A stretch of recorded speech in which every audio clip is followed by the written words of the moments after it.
He laughed as he said it, the kind of laugh that didn't come from humor, but from arrogance. "Hey lady, want to spar with a real fighter?" Every head in the gym turned. It wasn't what he said, it was who he said it to. Standing at the edge of the mat, wiping down a toddler's water bottle and adjusting a beat-up backpack, was a woman in faded jeans and a thrifted hoodie.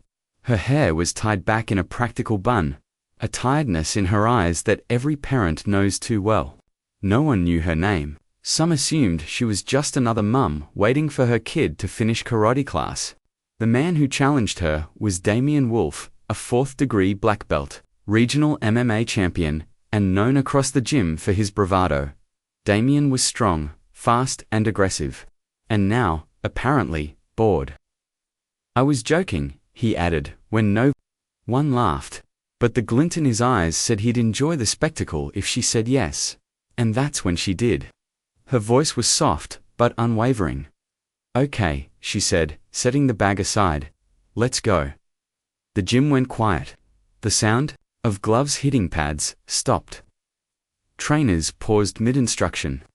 The receptionist leaned over the desk.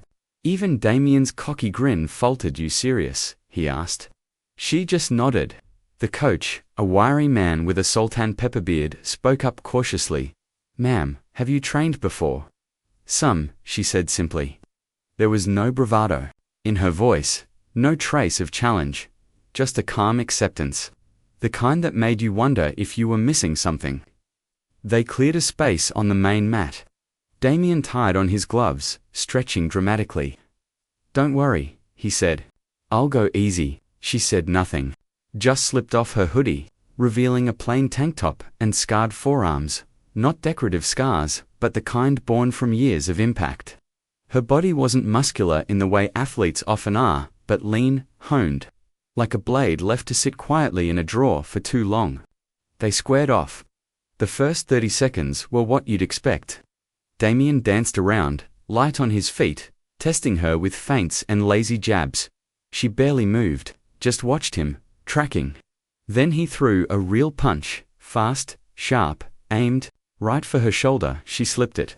Not just avoided, she read it, tilted her weight just enough, pivoted, and tapped him lightly on the ribs as she passed by.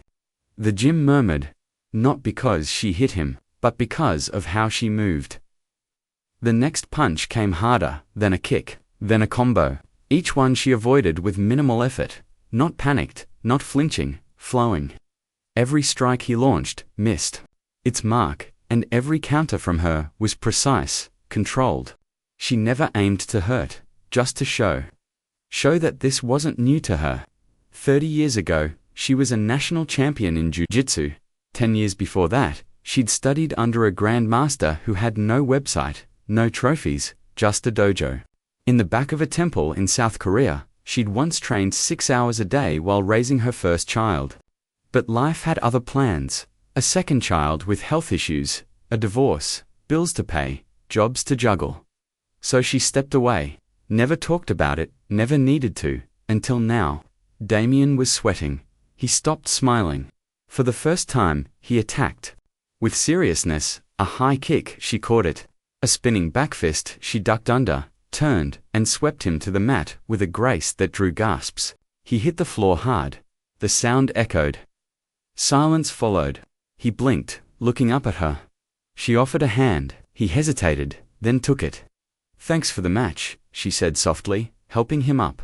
The coach approached her slowly, eyes wide. "What's your name?" "Yuna," she said.